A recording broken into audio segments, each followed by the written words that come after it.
Last year सितंबर में राहुल एक dentist के पास गए थे, अकल दाढ़ के लिए गए, सिर्फ अकल दाढ़ को ठीक कराने के लिए थे। लेकिन कैसे वहां पे उनको ओरल कैंसर डायग्नोस हुआ, उसके बाद क्या उनकी जर्नी थी, कैसे वो एलोपैथी में उन्हें डरा दिया गया कि आपको सर्जरी करानी पड़ेगी, कीमो कराना पड़ेगा, और किस तरीके से वो हमारे पास आए, डॉक्टर बीआरसी की टीम के पास, और वर्चुअली उन्होंने घर पे ही रह के खुद को ठीक किया टीम की मदद से और ग्रैड ऐप पे मॉनिटरिंग की मदद से। तो राहुल अपनी स्टोरी आपको खुद बताएंगे, please Rahul. Hello everyone, I am Rahul from Maharashtra. मैं खुद एक डॉक्टर और मेडिकल परिवार से बिलोंग करता हूँ। मेरे पिताजी एक डॉक्टर है, एमडी होम्योपैथ। मेरे परिवार में ज़्यादातर लोग या तो उनके मेडिकल है या मेडिकल फील्ड से रिलेटेड है। और मैं भी बचपन से, हमारा खुद का भी मेडिकल था, उसमें भी बैठते आया हूँ। तो मुझे कभी ऐसा लगा नहीं था कि मुझे कोई इस तरह की बीमारी होगी। और जैसे ही कुछ ऐसा बीमारी होने का कोई वैसे प्रिकॉशन भी हमेशा लेते ही रहते थे। पर जैसे ही मेरा ये टूथ इमर्ज हो रहा था, अक्कल दाढ़ जिसको बोलते हैं, विजडम टूथ, वो जब आ रहा था तो मुझे वहाँ पे एक चिक बाइट हुआ। तो नॉर्मली मुझे बोला गया कि ये चिक बाइट है, ये ठीक हो जाएगा। तो वो चिक बाइट धीरे धीरे बढ़ते गया, उसका कन्वर्जन हुआ, अल्सर में कन्वर्ट हुआ। तो मैं डेंटिस्ट को दिखाया। डेंटिस्ट ने मुझे बोला कि आपको ये ऑइंटमेंट लगाना है, ये दवाई लेनी है। मैं वो दवाई लेते रहा, पर मुझे उससे मेरा तकलीफ कम नहीं हुआ, वो बढ़ते गया।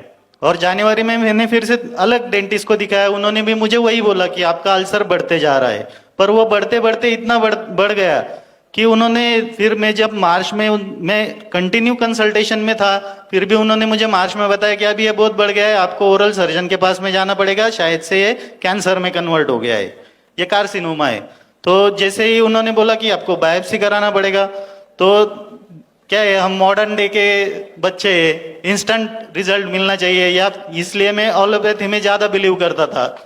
तो मेरे पिताजी खुद होम्योपैथी डॉक्टर होके मैं होम्योपैथी ट्रीटमेंट या नेचुरोपैथी की तरफ में झुकाव नहीं था मेरा। तो फिर जब मैं ऑन्को सर्जन से मैंने कंसल्ट किया तो उन्होंने बताया कि ये आपको फिर सर्जरी कराना पड़ेगा, ये माउथ का इतना हिस्सा निकालना पड़ेगा, चीक आपका कट करना पड़ेगा।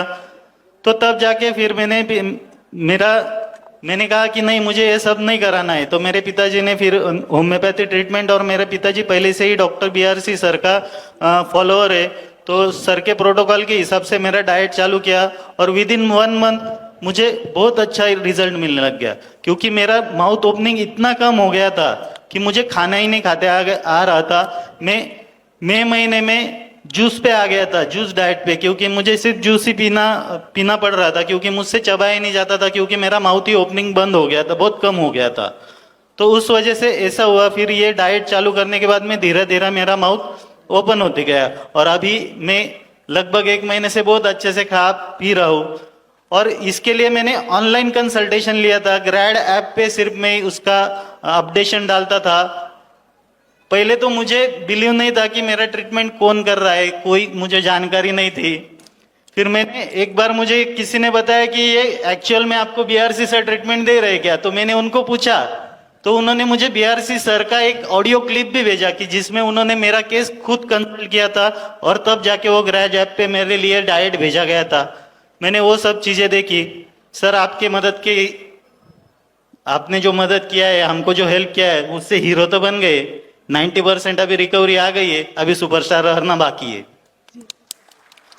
Thank you. बड़ी से बड़ी बीमारी का आसान से आसान इलाज घर बैठे ही हो सकता है। अधिक जानकारी के लिए कांटेक्ट करें nearest doctor BRC clinic @home।